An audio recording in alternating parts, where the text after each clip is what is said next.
Hi everyone and welcome to my kitchen. I'm Jan and my neighbor Dawn Pascal, owner of Simply Home Goods, is joining me today.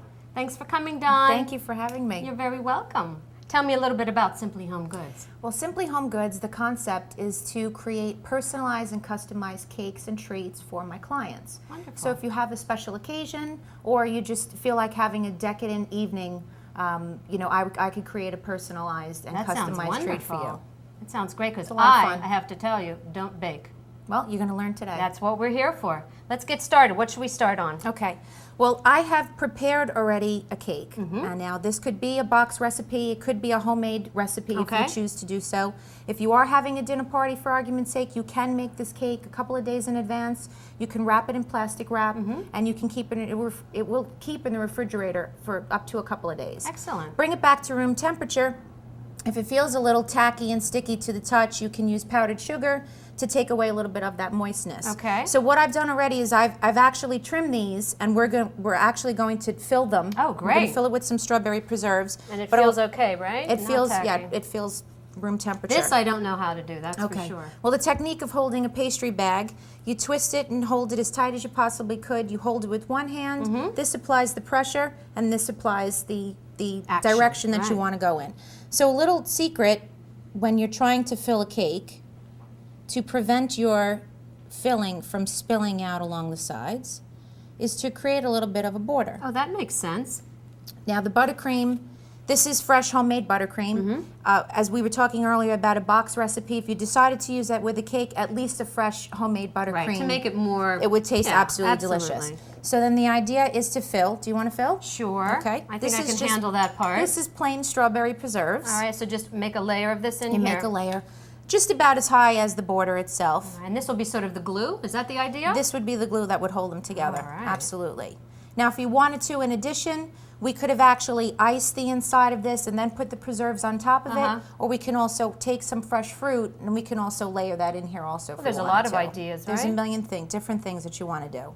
So I like the idea of you making things for people, you know, and that they can serve and it's going to look beautiful, but it still has that homemade touch. I think Absolutely. that's wonderful. Absolutely. And it's a lot of fun. I totally enjoy it. I've always loved to cook. Right. And I've always loved to bake, and I love to entertain. So there. So it's nice to bring something to the table that's extra special. Excellent. It all works hand in hand. Absolutely How's that? does. That's Any wonderful. more? All right. So now we're going to take our second layer, and you can see that there are some little imperfections, Right. and that's okay, because there's another secret that we're going to talk about. Another tip is we're going to talk about a crumb coat. Okay, what's So that? when I talked about earlier trimming the cake, when I trimmed the cake, I actually saved the crumbs. Oh, okay. And I mixed that with some buttercream.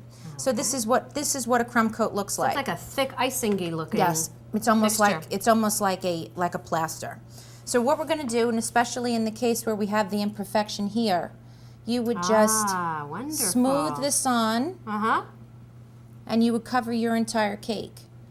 So Now, all along that border or the all entire? along the border, or along the entire cake, wherever you saw that there was an imperfection, you could actually even crumb coat the entire top of the That's how they get it to look cake. so good, right? That's how you get it to be totally smooth. These are the little secrets that I've learned. This would be the technique of a crumb coat. That's beautiful. I like that. So you do that all the way around. You would do that all the way around the entire top. If you felt that it got to the point where the cake was a little bit tacky or it was a little bit hot, Right. and before you wanted to ice it, you could absolutely pop into the refrigerator for a couple of minutes, and that would bring it back up to, you know, some sort of solid state, Right. and then you could start with the icing. Excellent. Now, after, let's say that this was fully crumb coated and it was solidified and Right. you were happy with that, in order to start to pipe your icing on, well, the way that I was taught growing up was you take your spatula, you take your cream, and you just start slapping it on. Right. But there actually is a technique to icing, and that's to take the pastry bag once again and to start to create some sort of A very pattern. quick way of layering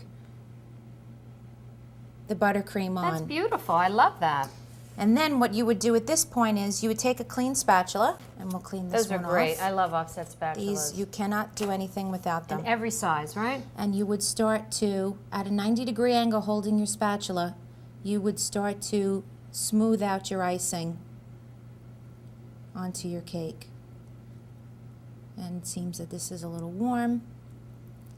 It's smoothing out a little there. but you would start to smooth out the Right, icing. and do that all along the entire. You would do that all along, absolutely. And that's how that's done. So then the next thing would be Something like this would when be you've got it something like done. that, absolutely. And I'll move this out of the way. And this is very nice.